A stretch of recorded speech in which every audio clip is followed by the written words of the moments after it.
Good morning. I am Obaro, and I'm here to send a message to the Nigerian females, especially those who have a voice. I'm talking of the likes of Tiwa Savage, Kate Shaw, Funke Akindele, etc. A war is upon Nigeria, and we may try to deny it, but it's happening. You see the pockets of attacks happening everywhere all over the country. That is an indication that a war is upon Nigeria. And who suffers when war happens? It is the females who suffer for it the most. The men are majorly drafted into the army of the rebellion. That's what happens. But the women suffer for it because they are raped, they are gang raped, all sorts of rubbishes happen to them. Just yesterday, see what happened in Akwa Ibom. An NYC lodge was attacked. And what happened? They carried away with their belongings and the ladies were raped. If you go into history, this is what happens all the time. I'm not trying to spook anybody, but if you go into history, this happens all the time. In Rwanda, in just 100 days, what happened? There was 250,000 women were raped. That resulted in the widespread of HIV/AIDS, and 20,000 children were bettered in just 100 days. These same militia, they are in Nigeria, ravaging everywhere. Look at the attack on the Kuje prison yesterday. Every Boko Haram member has escaped. They are so bold. I'm telling you, they've been coming and they've been retreating. They do what they want to do, they retreat. They've made billions of naira from this. They made billions of naira, and what are they doing? They're forming an army. That's just the fact. They're forming an army, they are buying sophisticated weapons. Why are they doing that? Why did they pick Nigeria? Nigeria is a gold mine. Forget that we are all suffering here. We're sitting on a gold mine. There's uranium underneath. There's crude oil. There's gold. Nigeria has resources in abundance. There's natural gas. Come on. So this is like a gold mine. This is the right place to siege. And nothing is being done to curb this. Nothing. I'm telling you, absolutely nothing. Because how come these people keep getting away with this? Just yesterday, a pastor's house was attacked. They killed his two sons. They carried away with his daughter, 13 years old. She's gone. The same yesterday, the president's convoy was attacked. So come on. These people are so bold. And this is how it started in Libya. Before he knew it, they've overthrown Gaddafi. It happened also in Afghanistan. The Taliban took over. Now women can't go to school. They've lost access. These things is looming over us, but we are just not seeing it. Or we are not taking it as serious as we ought to.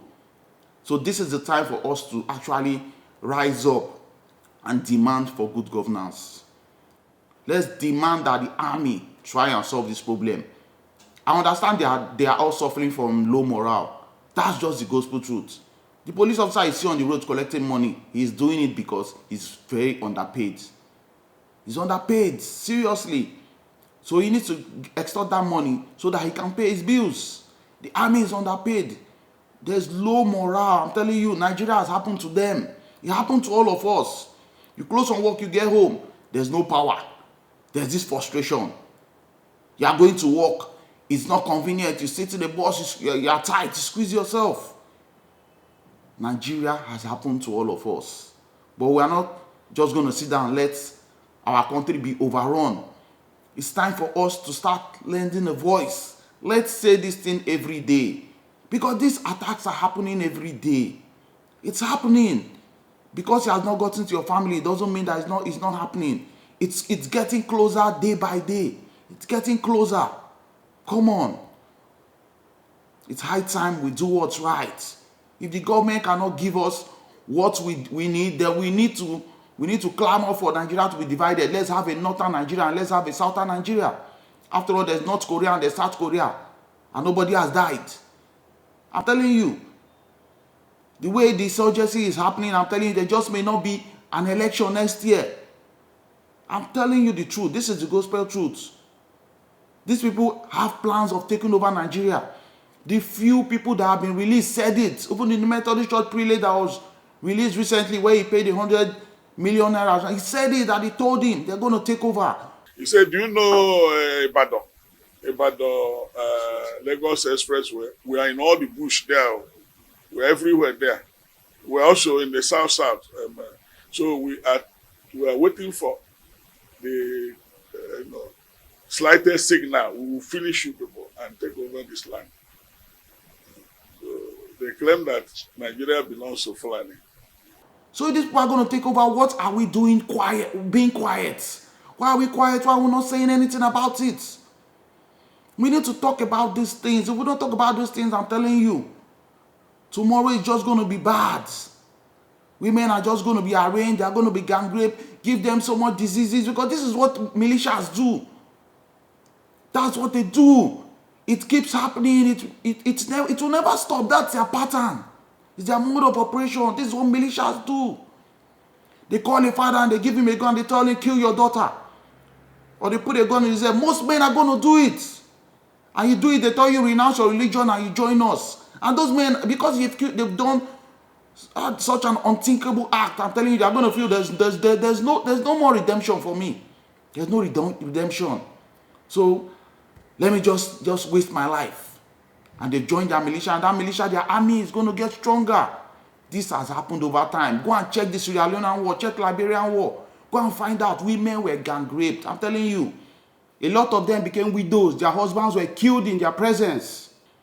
There will be no longer class if Nigeria is siege. I'm telling you, the woman that is selling bread on the roadside and the woman that is the richest woman in Nigeria, they are all equal. I'm telling you, because they are all facing the same thing. If they both escape into another country, they are both refugees. There will be no more status, no more class, I'm telling you. Imagine living in a country where you don't have access to education. You have to wear hijab. Anywhere you are going, you cover all your body. I'm telling you, no more freedom. No more TikToking, no more Instagram. They might ban all these things, I'm telling you. And trust me, no international body is going to come and help you. Nobody will come, I'm telling you. Chichibok girls, they hope that our army and police are going to come. It's 8 years now who have come to rescue them. About 100 of them still in captivity. So who's going to come and they've lost hope, and they've accepted life. Okay, that's how life is going to be. Maybe this is how God destined my life to be, and they start living their life like that. See, Ukraine bombed, and no nation of the world have come to help them. Then it is Nigeria that America will bring their resources and their army come and fight and die for Nigeria. It's not going to happen. The only way we can stop this now is by lending a voice. Let's say it out. Let's demand for the government to deal with this before it escalates more than this.